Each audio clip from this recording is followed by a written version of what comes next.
ये जो 14 साल हुए हमें ये संस्कार शक्ति ट्रस्ट के द्वारा जो हमने स्टार्ट किया, तो उसमें लगभग 10,000 माताओं का लाभ हमें मिला है।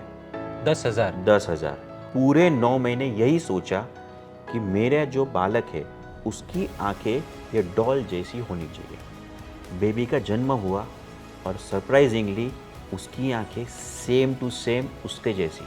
मैं रोज मंदिर जाऊंगा, सिर पर तिलक लगाऊंगा, अभी एक राइमिंग सॉन्ग है। बराबर। अब बच्चा जब रोज twinkle twinkle little star, twinkle twinkle, तो वो संस्कार गिरेंगे। अब वो रोज सुनेगा मैं रोज मंदिर जाऊंगा, सिर पर तिलक लगाऊंगा, तो अभी वो मंदिर जब जाएगा तो उसको सोचना नहीं पड़ेगा कि मैं तिलक लगाऊं।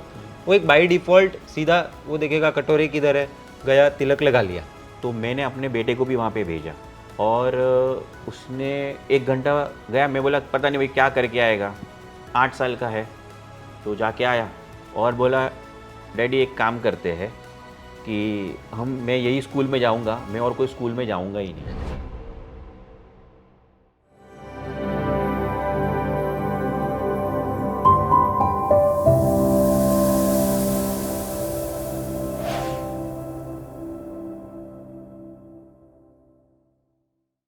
आज हमारे साथ जो व्यक्ति है वो 18 साल से आयुर्वेदिक प्रैक्टिशनर है, पंचकर्म स्पेशलिस्ट है, गर्भ संस्कार के चीफ काउंसलर है और संस्कार शक्ति ट्रस्ट के ट्रस्टी भी है। मिलवाते हैं आपको डॉक्टर अभय भाई शाह से, जो मुंबई बोरीवली में रहते हैं। डॉक्टर अभय भाई शाह, स्वागत है आपका डिजिटल जैन पाठशाला में।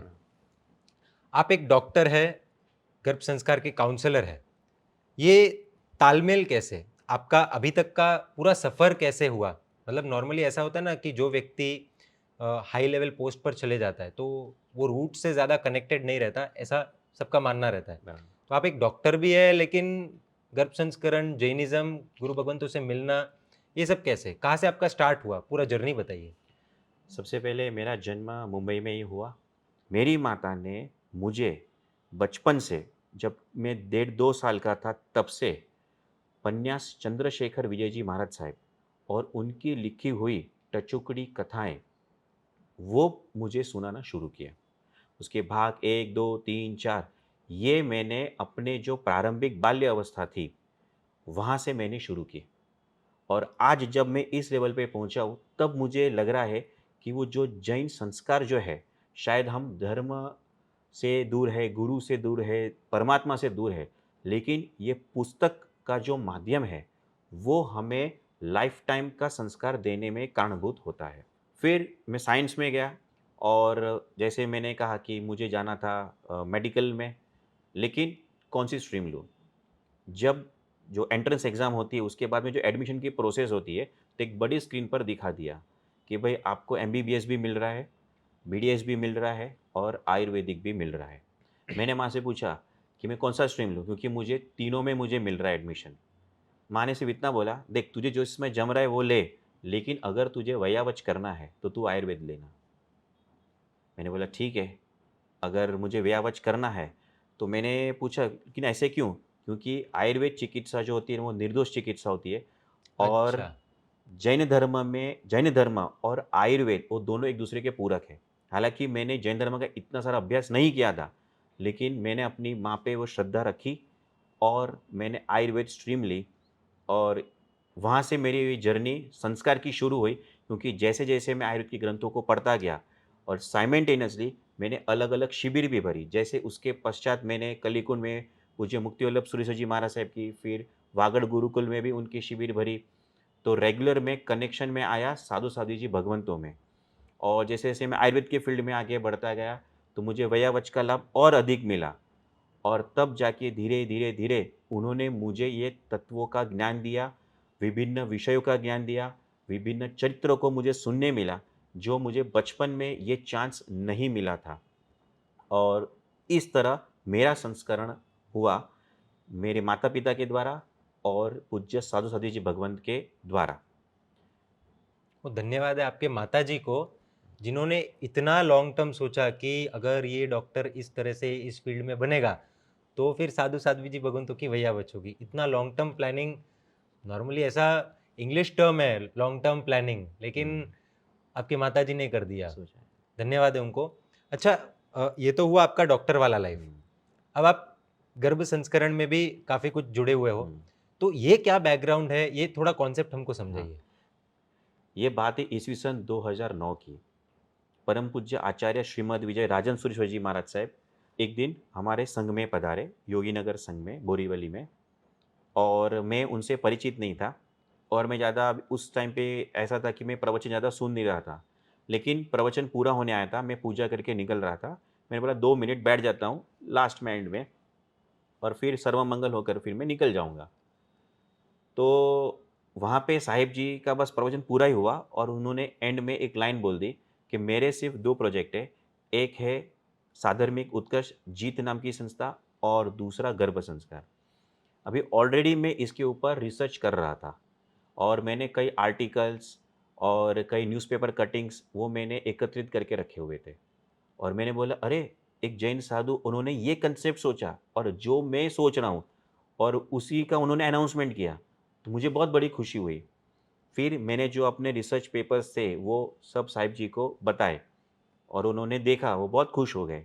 फिर उन्होंने हमारे जो दूसरे ट्रस्टी है चिंतन सी शाह सीए, उनसे मिलने को कहा। हम मिले। मैं, जो हमारे दूसरे ट्रस्टी चिंतन भाई और साहिब जी, 3 मिले, और बोला कि क्यों ना इस पे और कुछ काम किया जाए। लेकिन मैंने साहिब जी से पूछा कि वैदिक साहित्य का तो मैंने पढ़ लिया है कि कहाँ-कहाँ पे गर्भ संस्कार, ऊपर से गर्भ संस्कार के ऊपर गर्भोपनिषद करके पूरा उनका ग्रंथ है। तो मैंने साहिब जी से पूछा कि अपने जैन धर्म में क्या गर्भ संस्कार नहीं है? साहिब जी ने कहा है, लेकिन वो अलग-अलग ग्रंथों में समाविष्ट किया हुआ है, लेकिन उसे ढूँढना पड़ेगा।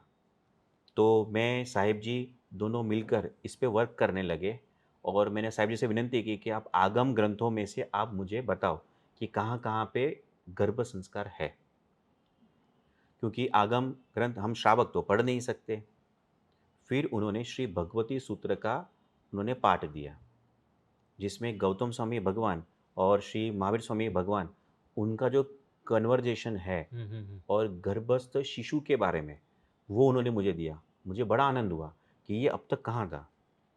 ऑलरेडी ग्रंथों में पढ़ा था, ऑलरेडी सभी साधु-साध्वी भगवंतों को, आचार्य भगवंत को ये सब पता था, लेकिन ये बाहर नहीं आया था।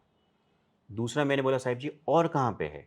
तो कि उन्होंने और एक मुझे बुक लाके दी, वो थी श्री तंदुल वेयाली पयन्ना। चौथ पयन्ना है, उसमें एक चैप्टर है तंदुल वेयाली पयन्ना। तो वो एक पयन्ना में पूरा गर्भ का वर्णन, गर्भ शरीर का वर्णन, और माता की गर्भ पर क्या असर होती है, वो पूरा वर्णन उस ग्रंथ में था। मैं और खुश हो गया। अभी जैसे-जैसे आपको खाना मिलता है अच्छा, तो आपकी भूख और बढ़ने लगती है, इच्छाएँ बढ़ने लगती है। फिर मैंने बोला, साहिब जी और कहीं पे भी मिले तो आप मुझे बताना, और मैंने इस पर वर्कआउट करना शुरू किया। लकीली ये ऐसा हुआ कि मैं आयुर्वेद का अभ्यास मैंने किया हुआ था, और ये जैन धर्म का भी अभ्यास कर रहा था, तो मैं उसका तुलनात्मक अध्ययन में कर सकता था। अगर एमबीबीएस जाता, तो शायद मुझे ये वैदिक साहित्य जो आयुर्वेद ग्रंथ के वर्णन है, वो मुझे पता नहीं चलता। तो मैंने उसका कंपैरेटिव स्टडी मैंने चालू की, और अचानक साहिब जी माटुंगा में थे, तो उनका मैसेज आया मुझे कि एक बहुत ज़बरदस्त बुक मिली है। तुरंत मैंने ली, और वो बुक थी, उसका नाम था महिला महोदय। महिला का महोदय, और ये लिखी गई पूज्य बाल विजय मुनि महाराज साहब, जो आत्माराम जी महाराज साहब, जो पूज्य विजयानंद सूरी महाराज साहब, उनके डायरेक्ट शिष्य थे। यानी वो आज से 100 साल पहले की वो पुस्तक थी, और तब वो बुक जूनागढ़ स्टेट में लाइब्रेरी में एज अ रेफरेंस बुक करी गई थी, और वो उसकी ओरिजिनल प्रिंट हमें मिली, और मैंने पढ़ा और आश्चर्यचकित हो गया कि ये क्या है, कि वो महाराज साहब ने आज से 100 साल पहले ही इसके ऊपर रिसर्च कर दिया था, गर्भ संस्कार के ऊपर, और वो ओरिजिनल बुक आज भी वो मेरे पास है। और उसके अंदर सिर्फ़ स्त्रियों के बारे में, उनको कैसा रहना, खाना-पीना, और उनकी प्रेगनेंसी में उनको क्या करना, इतना ही नहीं, 16 संस्कार में से कौन-कौन संस्कार वो करना है बालक को, वो सारा उस बुक में दिया है। उसके पार्ट 1 भी है, उसका पार्ट 2 भी है, और उसका पार्ट 3 भी है। लेकिन संयोग की ये बात है कि वो जो पुस्तक बनी तीनों भाग, उसमें एक बाल विजय मुनि थे और उनके साथ एक वैद्य थे, और वही हिस्ट्री रिपीट हो गई हुँ, 100 हुँ। साल के बाद कि अभी राजन सूरी महाराज साहब है और मैं एक वैद्य हूँ। तो ऐसा कोई एक्सपीरियंस आया है जिसमें कि बस वो अबॉर्शन का सोच रहे थे, फिर आपने बोला, ऐसा कोई एक्सपीरियंस आया? मैं बता देता हूँ, हमारे एक कन्नड़ मित्र है मितेश भाई सावला, और सेम वो था कि उन्होंने सोनोग्राफी करवाई और बोला कि भाई बालक तो आपका मन बुद्धि का आएगा, और रिपोर्ट्स एविडेंस के साथ हमारे पास सब कुछ है। तो तुरंत ही हमारा संपर्क किया। मैंने बोला ऐसे तो अर्ली में इतना पता नहीं चलता है, फिर भी आप वेट एंड वॉच करो, और थोड़े बहुत मार्गदर्शन हमने दिया।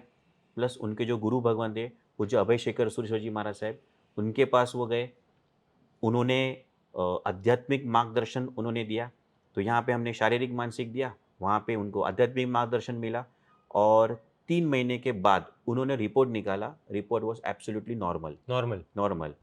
और यहाँ पे तो गायनेक ने, उनके जो लोकल थे, उन्होंने तो ना बोल दिया कि हम नहीं करवाएंगे, हम ये रिस्क नहीं लेंगे। तो उन्होंने पूछा ऐसे कोई गायनेक हमें ढूंढना पड़ेगा कि जो ये रिस्क ले। तो फिर मेरे जो पहचान के थे गायनेक, उनके पास मैं लेकर गया, मैं स्वयं लेके गया, और मैंने बोला ऐसा ऐसा केस है, अगर आप रिस्क लोगे तो अच्छा है। उन्होंने बोला ठीक है, मैं रिस्क लूँगी कि बच्चा, लेकिन जैसा भी आएगा वो आपकी जवाबदारी। बोला ठीक है। और यहाँ से वो 15 किलोमीटर दूर वो हॉस्पिटल उन्होंने चूज़ की, डिलीवरी हुई, और सबसे पहले और सबसे ज़्यादा खुश वो गायनेकोलॉजिस्ट हुए। ताली बजाकर वो नाचने लगे कि वेरी गुड, ये बच्चा एब्सोल्युटली नॉर्मल है। नॉर्मल है, अरे वाह! आज सोचो उसने वो डिसीजन वहाँ पे लिया होता, आज वो बच्चा सुपर ब्रिलियंट है और 10 साल का हो गया है। ये 10 साल पहले की मैं आपको बात बताता हूँ। वहाँ से मेरी श्रद्धा दृढ़ हुई कि नहीं, साइंस में जो चीज़ है वो एक लिमिटेशन है, लेकिन उसके आगे और एक साइंस है, जिसको विज्ञान ने, विषय विज्ञान का भी विशेष ज्ञान अगर कहा जाए, वो है परमात्मा का ज्ञान। वो जो उन्होंने केवल ज्ञान की दृष्टि में देखा कि नहीं, कर्म जो है ना वो चेंजेबल है, और अगर आप धर्म पे श्रद्धा रखते हो, तो इसलिए कहते हैं धर्म रक्षति रक्षिता। अगर आप धर्म की रक्षा करते हो, धर्म आपकी रक्षा करता है, और इसी सिद्धांत पे हम आगे बढ़े और हमने रिजल्ट लिया। इसके बाद तो उनके रेफरेंस से कई लोगों के जीव बचाने का लाभ हमें मिला है। संकल्प माने क्या? मतलब कोई ऐसा लाइव एग्ज़ाम्पल है माता का जिसमें एक माँ ने ऐसा संकल्प लिया हो कि मेरा बच्चा ऐसा, ऐसा, ऐसा हो और वो ऐसा बना हो, ऐसा कोई ईज़ी जी, एग्ज़ाम्पल? एक बताता हूँ एग्ज़ाम्पल। ये बात है कांदिवली की। माता का नाम है हीनाबेन, और उनको ऑलरेडी एक बच्ची थी, और दूसरा प्लानिंग किया। बेबी भी अभी उनको कंसीव भी हो गया। लेकिन उसके पहले, कंसीव होने से पहले, उनके संग में एक जन्मोत्सव हुआ था प्रभु वीर का, और एक घोड़िया पाळना आया था, और उसके अंदर जनरली लोग श्रीफल रखते हैं। तो यहाँ पे एक डॉल रखी थी, बराबर? एक डॉल को अच्छे से कपड़े पहनाए थे एक छोटे बच्चे के, और उसमें उस घोड़िया पाळने में रखा था, और जन्मोत्सव हुआ था। वो जन्मोत्सव में वो गए, सब कुछ अच्छा लगा, लेकिन वो डॉल उनको बहुत अच्छी लग गई, और उनको भी एक डॉल जैसे ही बेबी चाहिए था। तो उन्होंने रिक्वेस्ट की संघ से कि मुझे डॉल मिल सकती है क्या? देखो, डॉल तो दुकान में भी मिलती है, हाँ। लेकिन ये जन्मोत्सव में हुई डॉल थी। हुँ। तो संघ ने बोला ठीक है, आप लेके जाओ। वो लेके गए। वो लेकर उन्होंने अपने बेडरूम में सामने रख दी, बराबर? अब वो पूरे डॉल में उन्होंने देखा कि वो डॉल जैसी बेबी तो चाहिए, लेकिन एकदम डॉल जैसी में स्पेसिफिक क्या चाहिए? क्योंकि उसकी जो आँख होती है ना, वैसी आँख मुझे मेरे बेबी में चाहिए। तो अगर आप देखोगे ना, डॉल की जो आँख होती है ना, थोड़ी भूरी, मांजरी, एक स्पेसिफिक टाइप की रहती है। तो उसने बस कंसीव हुए, और पूरे 9 महीने यही सोचा कि मेरा जो बालक है, उसकी आँखें ये डॉल जैसी होनी चाहिए। बेबी का जन्म हुआ, और सरप्राइज़िंगली उसकी आँखें सेम टू सेम उसके जैसी। मुझे बताया कि आ गया है, कि देखो सेम टू सेम आया। मैंने बोला देखो, 3 महीने तक चांसेस है आइज़ चेंज होने का। तो अभी मैं नहीं बोल सकता कि आपके संकल्प का असर हुआ है। Wait for 3 months. उन्होंने बोला हाँ डॉक्टर, जो मेरी बड़ी बेटी थी ना, स्टार्टिंग में उसकी आँख अलग थी कलर, और फिर कलर चेंज हो गया। So I will wait for 3 months. 3 महीना हुआ, 3 महीने के बाद भी सेम कलर। मैंने बोला और 3 महीना वेट करते, फिर भी सेम। 1 साल की हुई, फिर भी सेम। फिर मैं निर्णय पे आया कि उसने जो संकल्प लिया वो एग्जैक्ट आया। इतना ही नहीं, उनके फैमिली में, यानी उनकी जो बड़ी बेटी उसमें, और जो उनके हस्बैंड के मदर फादर में, और उनके मदर फादर में, मदर के मदर फादर में, मदर के हाँ। मदर फादर में कहीं पे भी ऐसी आंखें नहीं है। जबकि मॉडर्न साइंस ये कहता है कि आई कलर वो जेनेटिकली आता है। अच्छा, हाँ, ऊपर से। हाँ, वो सेम होते हैं, उसमें कोई परिवर्तन नहीं होता है। लेकिन ये संकल्प ने ये प्रूव करके दे दिया कि आप जो फर्म डिसीजन लेते हो, हाँ, दृढ़ मनोबल रखकर वो रिजल्ट आपको मिलता है। और इसका experience, video experience with kid और डॉल, वो हम हमारे कोर्स में वो बताते हैं कि देखो ये आप संकल्प करोगे। उन्होंने सिर्फ आई कलर का संकल्प किया, और कोई कुछ भी संकल्प कर सकता है, लेकिन कैसे करना है, उसकी प्रोसेस क्या है, हम उनका पूरा गाइडेंस देते हैं और वो रिजल्ट देते हैं। अच्छा, एक चिंता का विषय है, जैसे गर्भ संस्करण जो है, वो हमने जैसे देखा कि शिशु का तो संस्करण गर्भ से स्टार्ट हो गया, और जन्म लेने के बाद तक, मतलब अगर देखने जाए तो प्लानिंग से प्लानिंग का स्टेज आया, प्लानिंग के बाद कंसीव हुए, कंसीव के बाद जो भी वो पूरा प्रोसेस रहता है गर्भ संस्करण का वो पूरा हुआ। जन्म लेने के बाद फिर वो कभी आपने इस विषय में सोचा कि जन्म लेने के बाद क्या करना, या उसके लिए क्या सॉल्यूशंस हो सकते हैं? क्योंकि मैं जो देख रहा हूँ, 10,000 माताओं का अगर गर्भ संस्करण अभी तक हुआ है, और मैं तो चाहता हूँ कि, और अभी तो मुझे ये भी सुनने में आया कि अपने जितने जिन शासन में सिंगर्स है, उन्होंने भी, मतलब शादी के बाद ये गर्भ जी। संस्करण एकदम बाय डिफॉल्ट हो गया। अब तो उल्टा ऐसा पूछते हैं कि आपकी श्राविका प्रेग्नेंट है, तो बोला हाँ, आपने गर्भ संस्करण कर रहे हो? नहीं, क्या बात है, नहीं कर रहे हो? मतलब वो अभी थीम हो गया है कि आप अगर नहीं कर रहे हो तो एक शॉकिंग चीज है। गर्भ संस्करण has become very normal now. जैसे नहीं, ये टेस्ट वो टेस्ट, ये वो जो भी एक नेसेसरी हो गया है वो। नेसेसिटी हो गया है। यस।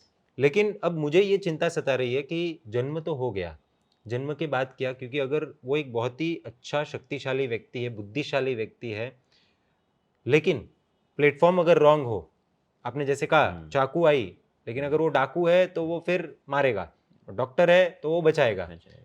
तो गर्भ संस्करण का फिर, मैं कहूंगा टेक्निकल शब्द में, प्रोडक्ट जो है वो बच्चा अच्छा।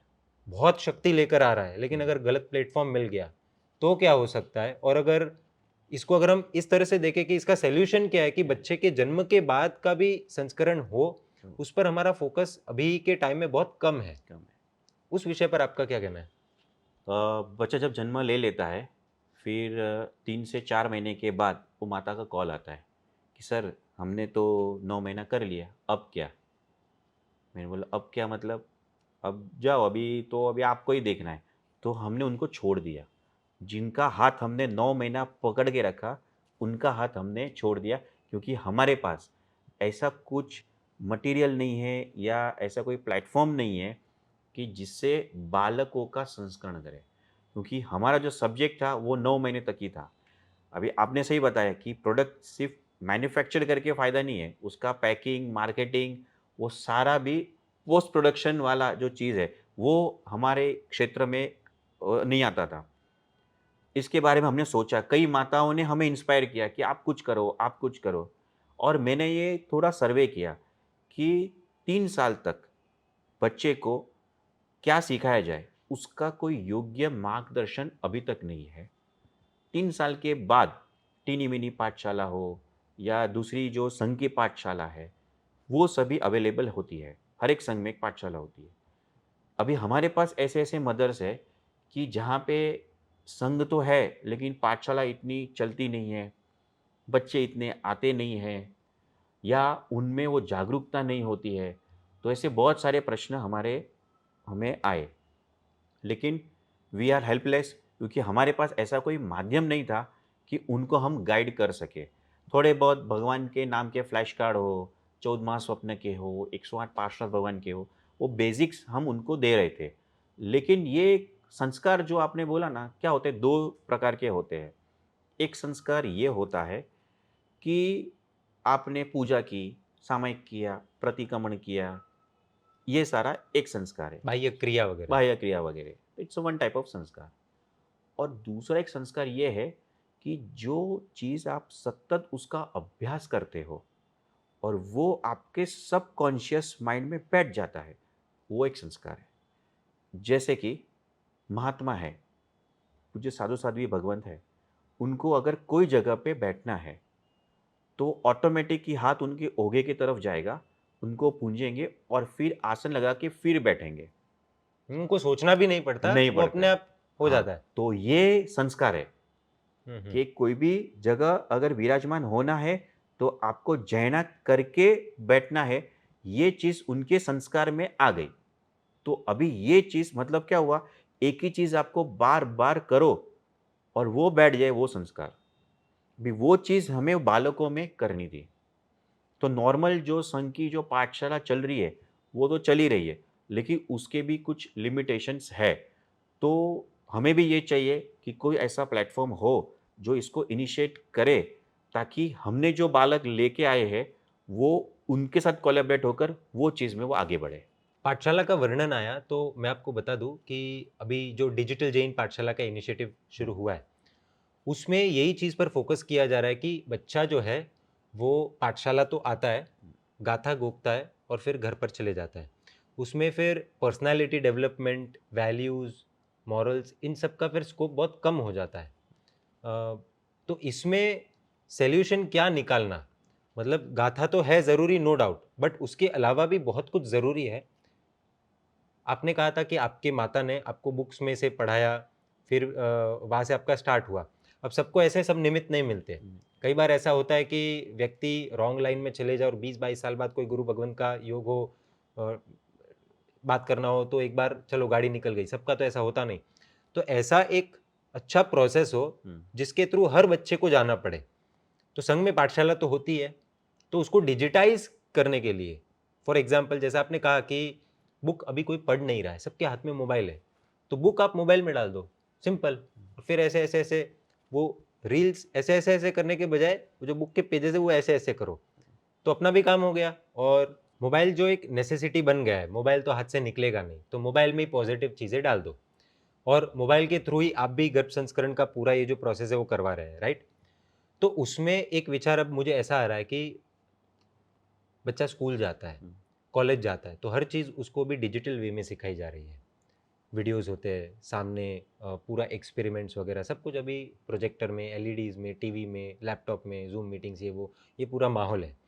और पाठशाला जो है वो जब आएगा तो वही वो जो आज से 40-50 साल पहले चलता था वही प्रोसेस चल रहा है। तो इसको बेटर करने के लिए कि वो तो चले ही, लेकिन उसी के साथ-साथ जो स्टोरीज़ है, जो कॉन्सेप्ट्स है, जो वैल्यूज़ है, उसको इतने ईज़ी वे में, डिजिटल वे में अगर प्रोजेक्टर पर वीडियोज़ के माध्यम से, सॉन्ग्स के माध्यम से, राइम्स ये वो सब सिखा दिए जाए। जैसे फॉर एग्ज़ाम्पल अगर मैंने इसमें एक सुना था कि मैं रोज़ मंदिर जाऊँगा, सिर पर तिलक लगाऊँगा, हुँ, अभी एक राइमिंग सॉन्ग है। बराबर। अब बच्चा जब रोज़ ट्विंकल ट्विंकल लिटिल स्टार, अच्छा, ट्विंकल ट्विंकल, तो वो संस्कार गिरेंगे। अब वो रोज़ सुनेगा, मैं रोज़ मंदिर जाऊँगा, सिर पर तिलक लगाऊँगा, तो अभी वो मंदिर जब जाएगा, तो उसको सोचना नहीं पड़ेगा कि मैं तिलक लगाऊँ। हुँ, वो एक बाय डिफ़ॉल्ट सीधा वो देखेगा कटोरे किधर है, गया तिलक लगा लिया।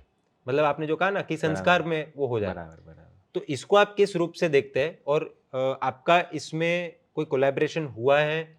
आपने डिजिटल जैन पाठशाला का कंटेंट देखा है या एक्सपीरियंस किया है? आपके विचार बताइए। जो आपने जो पॉइंट लिया ना पाठशाला का, मैं भी आज जो स्टेज पे हूँ, वो पाठशाला की वजह से हूँ। पहले क्या होता था कि पाठशाला का जो टाइम पीरियड होता था, यानी जो स्टूडेंट जाता था वहाँ पे, 4-5 साल में जाता था और कम से कम 10 साल तक वो पाठशाला में रहता था और वहाँ पे 2 प्रतिक्रमण, 5 प्रतिक्रमण वो सीखता था।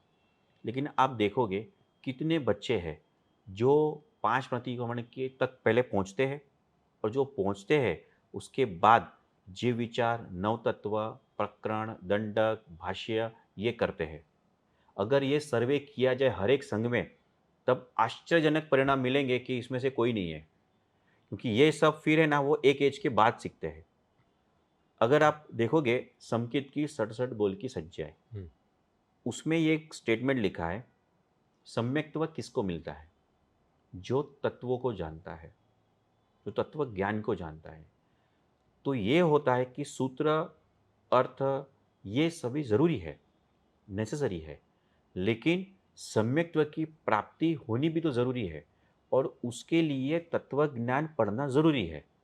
अभी आपको सूत्र और आप पहले सूत्र करते हो, उसके बाद में अर्थ करते हो और इसी में 2 प्रतिक्रमण या 5 प्रतिक्रमण करते-करते ही वो एज पूरा हो जाता है और फिर वो चला जाता है 11th-12th में।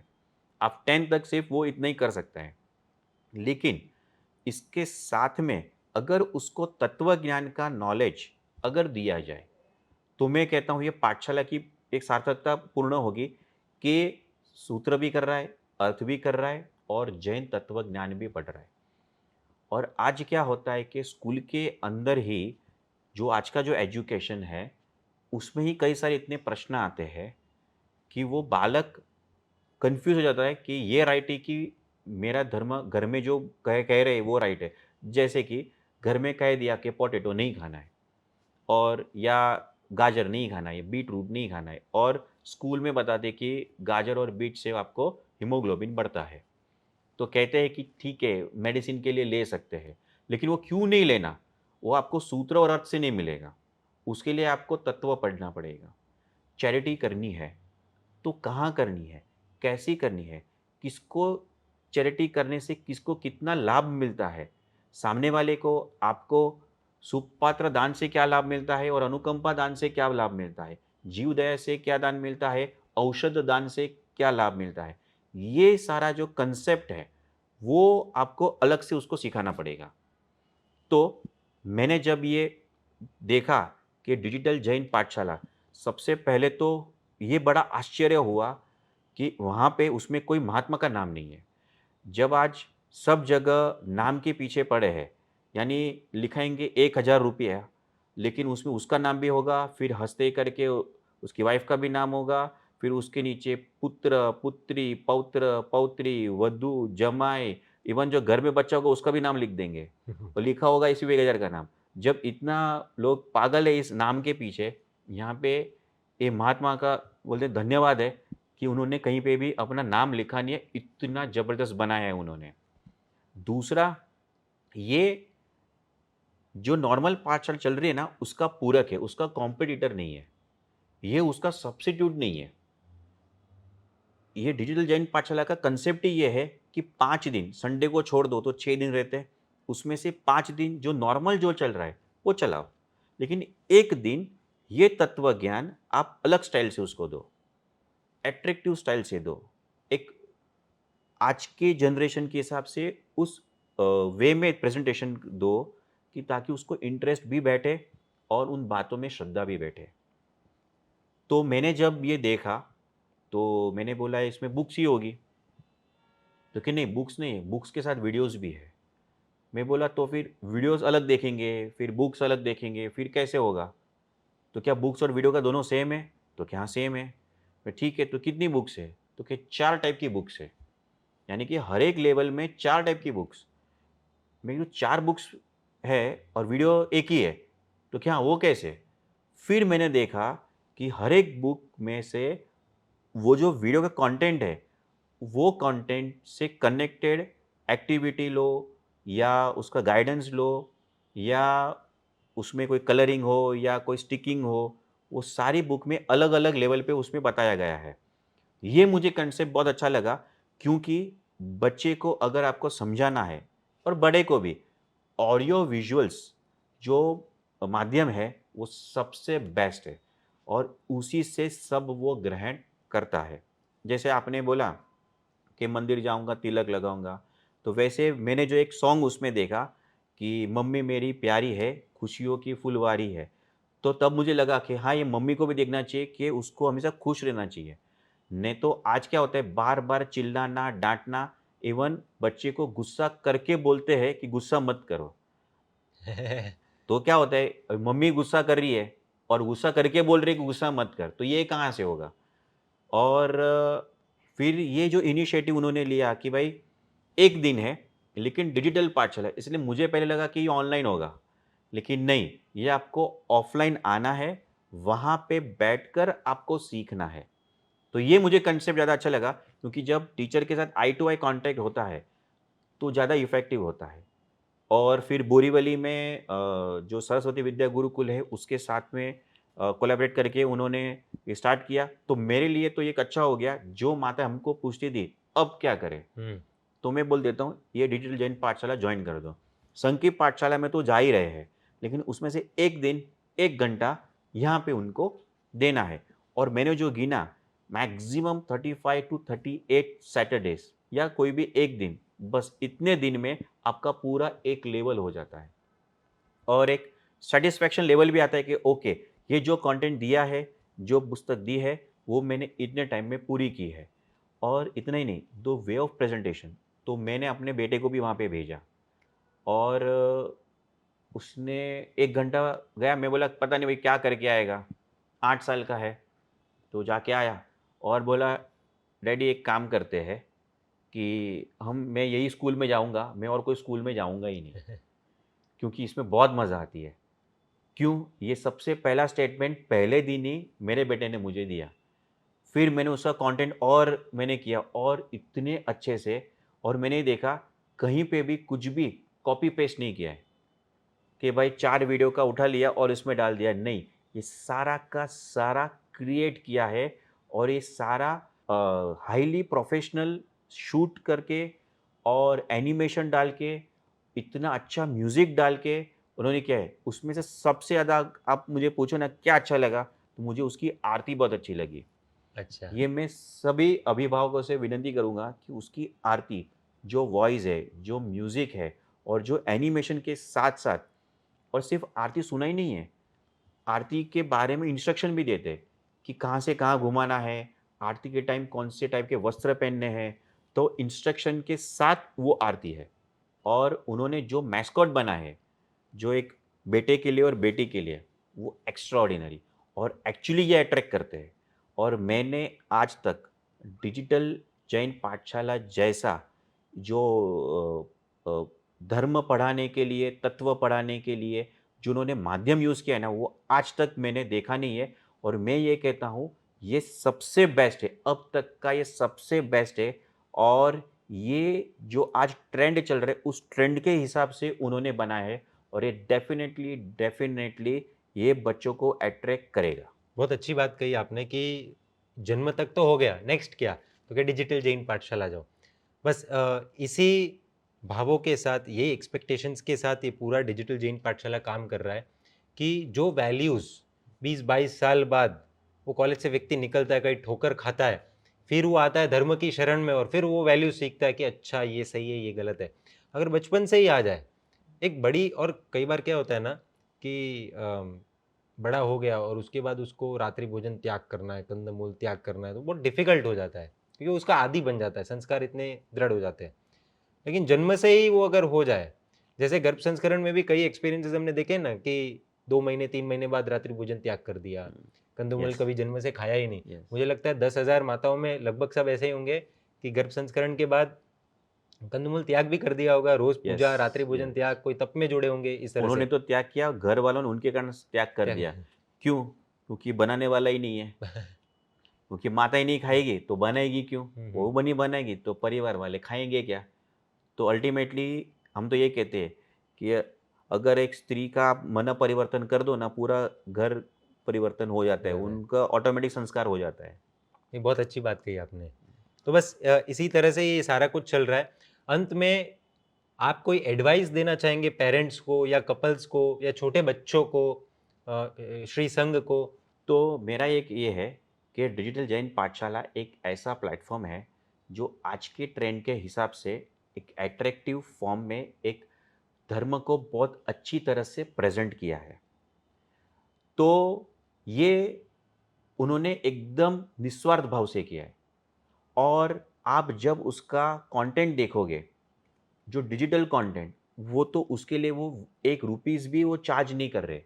मैंने तो साहिब जी को बोला ये सबको फ्री में मत दो, इतना सुपर्ब डिजिटल कंटेंट बनाया है। तो मेरी ये विनंती सभी संघों से है कि एक बार आप जो इनके प्रतिनिधि हैं, उनसे आप मिलो, एक कांसेप्ट क्या है ये समझो और ये अपने संघों में इसका अनुसरण कराओ। और मैं डेफ़िनेटली बोलता हूँ कि इसका रिजल्ट आपको 2 से 3 साल में मिलेगा, जब वो बेटा दूसरों को उपदेश देता होगा कि भाई दान के कितने प्रकार है, आरती कैसे करनी है। ये सारी चीज़ क्या होती है कि मतांतर बहुत सारे होते हैं उसमें, लेकिन ये आपको एक यूनिफ़ॉर्मली एक प्रेज़ेंट करेंगे, एक चीज़। दूसरा, ऐसे कई सारे संघ हैं, जो इंडिया के बहुत ही इंटीरियर पार्ट में है और जहाँ पे संघ जो है, पाठशाला है, उसका जो स्ट्रक्चर है, वो थोड़ा वीक है। उसमें ये आपको बहुत अच्छा काम करेगा। इसलिए वो जो माताएँ हैं या जो संघ के ट्रस्टी या प्रमुख हैं, वो उनको मैं ये ख़ास सजेशन दूँगा कि आप अपने संघ में ये आप डिजिटल जैन पाठशाला को इंट्रोड्यूस करो।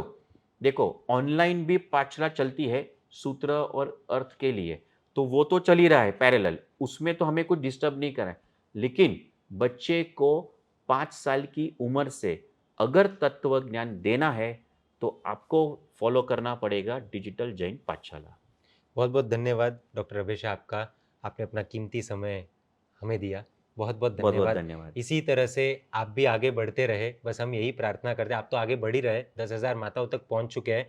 मैं तो ये कहूँगा 10,000 माता नहीं, 10,000 परिवार तक, और कितनी जनरेशन्स तक आप पहुंच रहे हैं, मुझे तो अभी कैलकुलेशन करने में भी बहुत मुश्किल हो रही है। बस इसी तरह से संस्कार शक्ति का ये जो गर्भ संस्करण का भी कार्य है वो भी आगे बढ़ता रहे, और डिजिटल जैन पाठशाला जो है वो भी नेशनल, इंटरनेशनल हर संघ में, हर जैन सेंटर में लागू हो। बस यही प्रार्थना है। बहुत बहुत धन्यवाद धन्यवाद। आपका।